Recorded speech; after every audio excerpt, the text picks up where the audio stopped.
A lot of you really liked this shot, and more than just a few of you have been asking how I did certain elements of it, how I handled the 2D, the 3D, the compositing, that sort of thing. And so now, by popular demand, I'm going to do a very brief behind the scenes of how this shot works and how it was made. Step 1. Animate.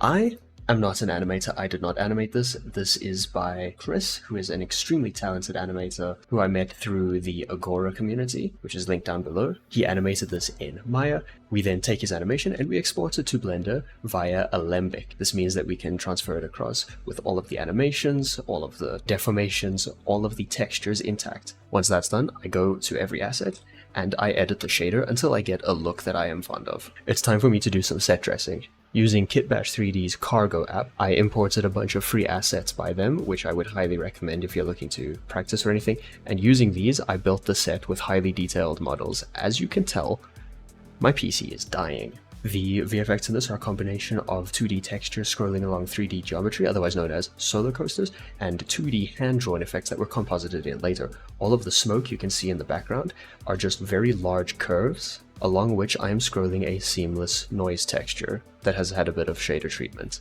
The scrolling itself is stepped so that it moves only once every 4 frames to give it more of a stylized effect and unlink it from the same motion as the character in the foreground, making them feel like separate elements.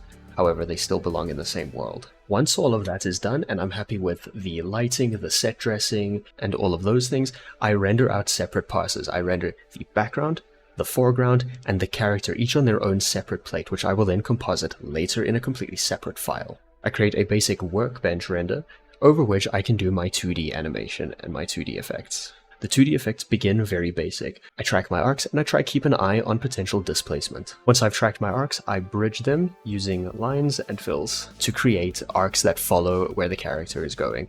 A big point of interest in the shot is the massive impact frame that happens when he throws the sword down to the ground, and this is done with a very deliberate set of ideals in mind. Objective 1, I want to show the direction that the sword is being thrown, because the sword is thrown down along 3 frames. You do not see it actually move from his throwing position to the ground, because there's no interpolation between it, so I need some way to direct the audience's eye, hence the diagonal lines. Sometimes impact frames happen way too quickly for the audience to comprehend what's going on, which is why there are several frames here that are all very similar in shape. This shows the center and the bottom right. This then fills the space between the center and the bottom right. This is an inverse, and now this is the resolution, which fades away, at which point the focus is no longer the sword, but the character. At the end of all of that, all the different pieces are composited together.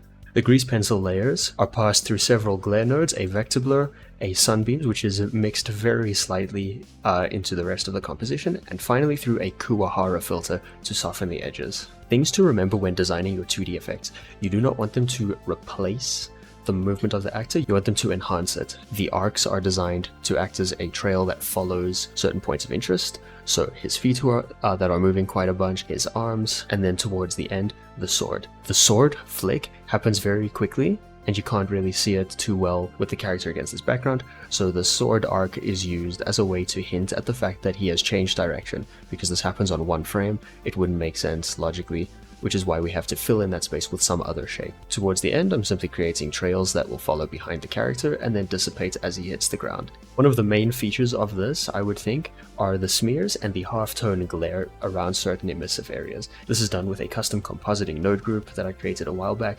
What it is doing is running a comparison operation between a uniform Voronoi texture and the glare. What this does is creates a natural comparison between 2 gradients, which results in the halftone values that you can kind of see. Once all of that is done, I receive the sound effects that were edited without any input from me, and I put it all together in DaVinci Resolve. There I can add certain other elements, such as black bars and letterboxing, a little bit of camera shake in certain sections, motion blur, and also the glitch effect all the way at the end, as a way to kind of segue out, because the shot itself doesn't have a particularly conclusive ending, as you can tell.